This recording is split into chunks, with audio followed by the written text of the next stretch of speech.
Sejam bem-vindos a mais um Otaku Flix, um podcast onde vamos falar dos animes da Netflix. Teorias, conspirações e curiosidades. E eu sou o Cadu e o amor está no ar. E eu sou o Clis e a gente deveria ter ido gravar esse episódio no meio de café, Cadu. A gente deveria ter ido gravar lá. Ia ter sido uma experiência única, pessoal. Elas são todas fofinhas, dá pra você escolher a personalidade da atendente. Saiba que esse é um podcast que analisa episódio por episódio do seu anime favorito. Exatamente, isso significa que teremos spoilers do anime até aqui, mas fique tranquilo, a gente não vai falar do futuro do mangá, porque o assunto hoje é Dandadan, episódio 19 e nada mais.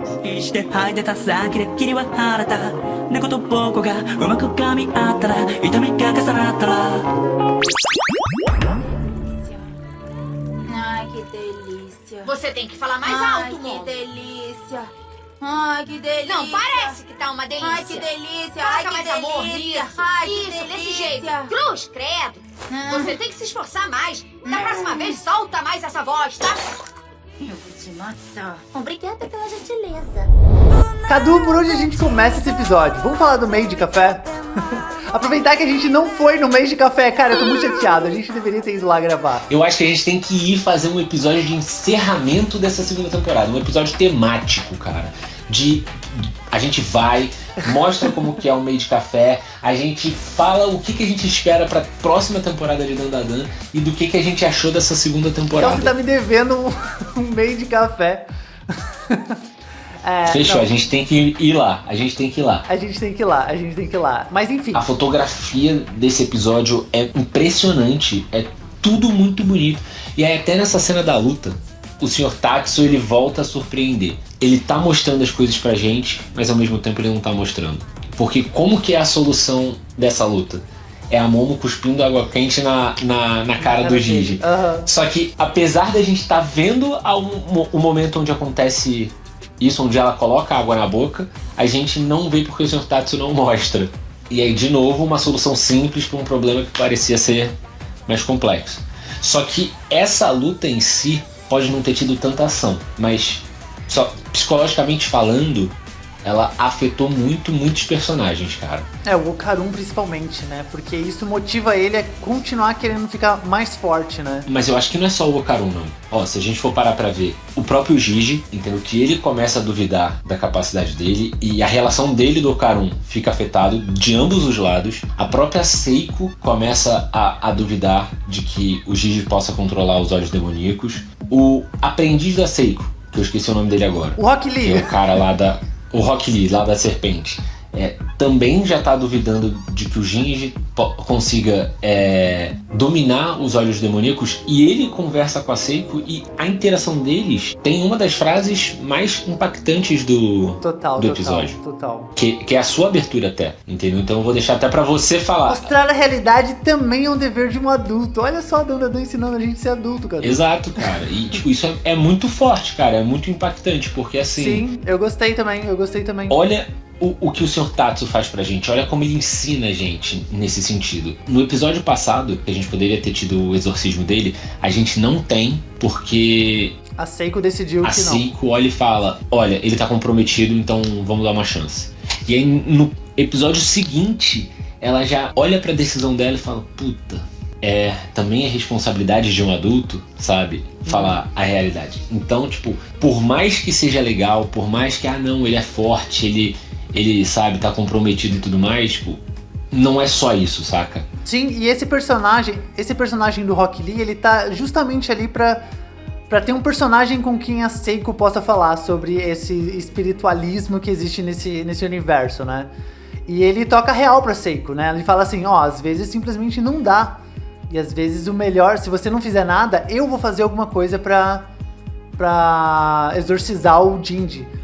Achei legal essa dinâmica, porque, né, tipo, cria uma coisa interessante entre os dois, que é como se ela fosse quase o lado emotivo e ele fosse mais racional. Eu concordo muito com você. Eu acho que a presença dele é muito maneira pra desenvolver mais o personagem da Seiko, porque é só com ele que ela consegue ter esse tipo de interação, explicar pra gente um pouco mais desse lado espiritual da coisa, pela experiência e por ser o trabalho deles, entendeu?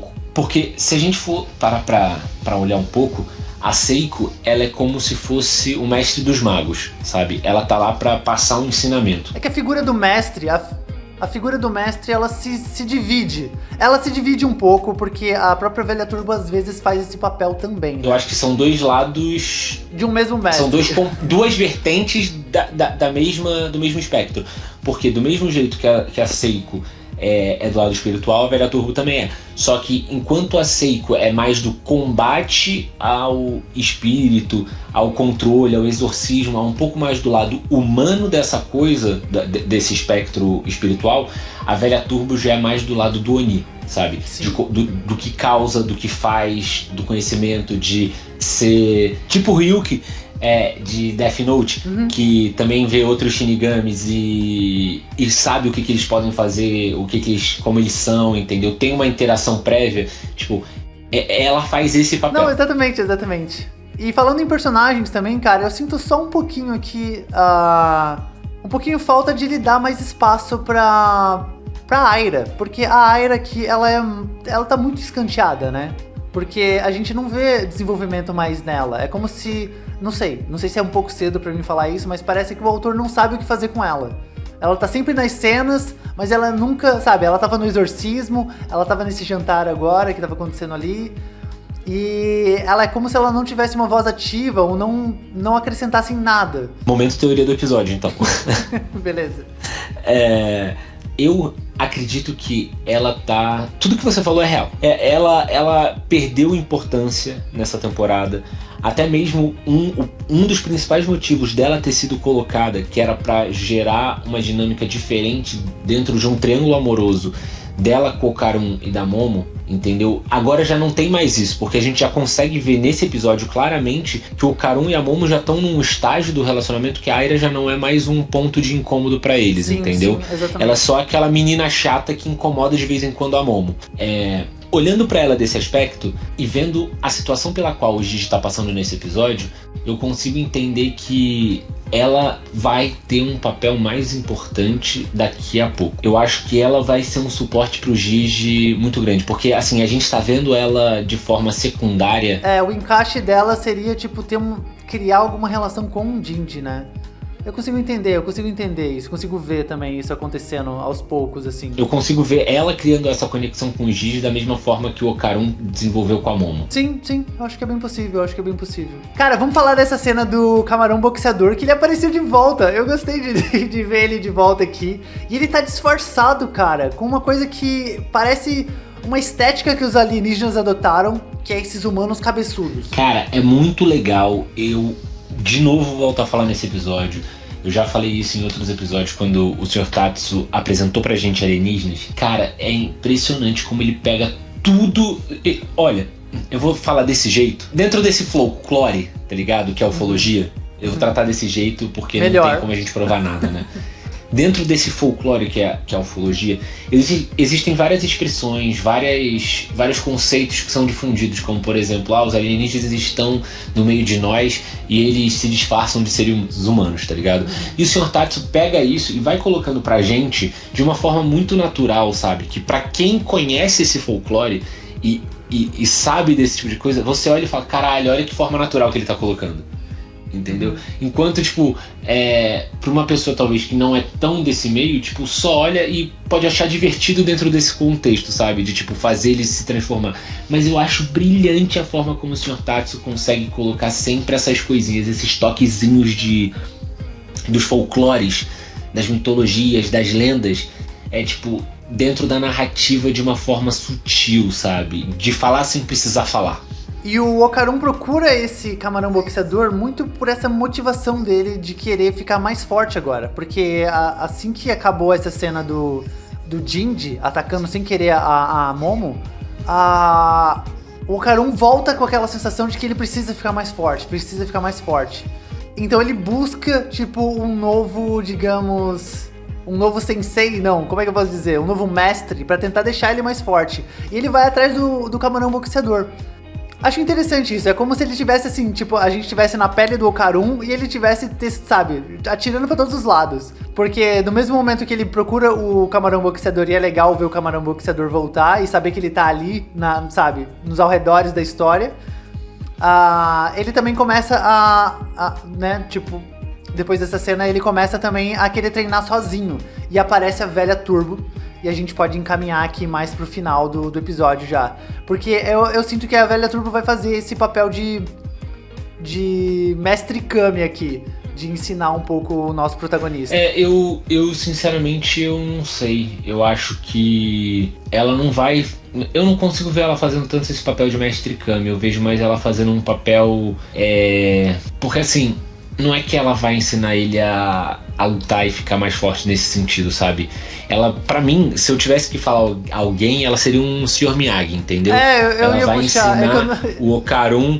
O Sr. Miyagi, ele tipo, vai ensinar a defesa, entendeu? A defesa é melhor do que o ataque. É melhor você não entrar numa briga do que você, tipo, ficar mais forte, tipo, pra destruir o seu rival, entendeu?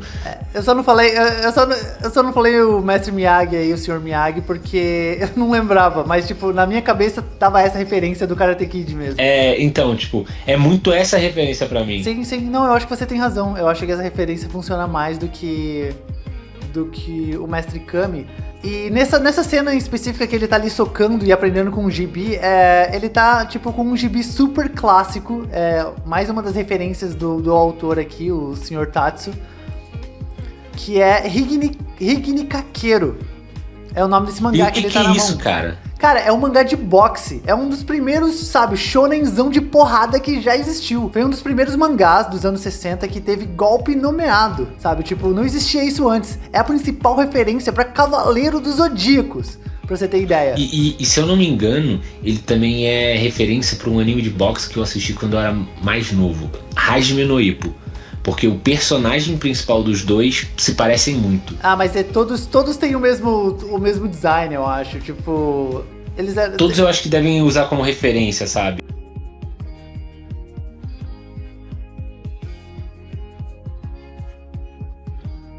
Mas o Okarun, buscando ficar mais forte, ele segue os conselhos da velha Turbo.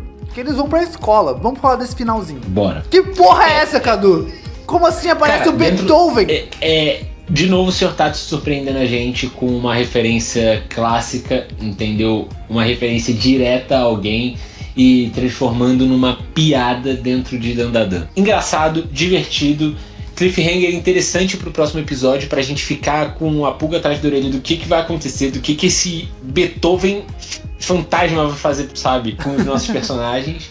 Se realmente é um alienígena, ou, quer dizer, se realmente é um espírito ou se é um alienígena. E ele é cabeçudo, ele é cabeçudo. E ele é cabeçudo, então. Igual os alienígenas. Então, tipo, por isso que eu fiquei meio assim. Tipo, eu gostei também do que a velha Turbo começou ensinando ele aqui, tocando no piano. Antes do piano começar a tocar sozinho e aparecer o Beethoven, ela tava tentando ensinar ali um conceito de ritmo, né, pro Okarun.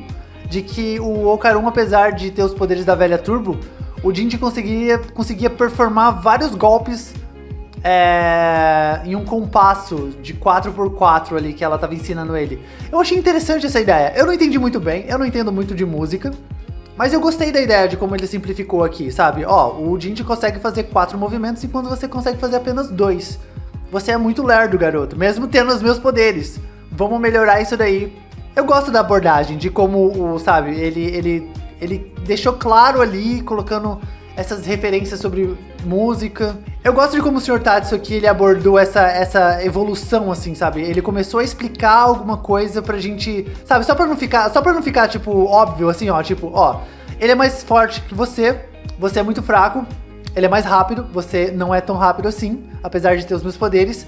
O físico do Jinji é melhor que o seu, sabe? Em vez de ele só falar esse tipo de coisa, ele começou a trabalhar com outros elementos aqui. E aí ele inseriu esse lance dos compassos e da música. Eu achei interessante isso. Ela fez outra analogia. Ela fez uma analogia tipo, uma analogia boa. É quase como você falando pro ChatGPT fazer uma analogia com comida de tudo.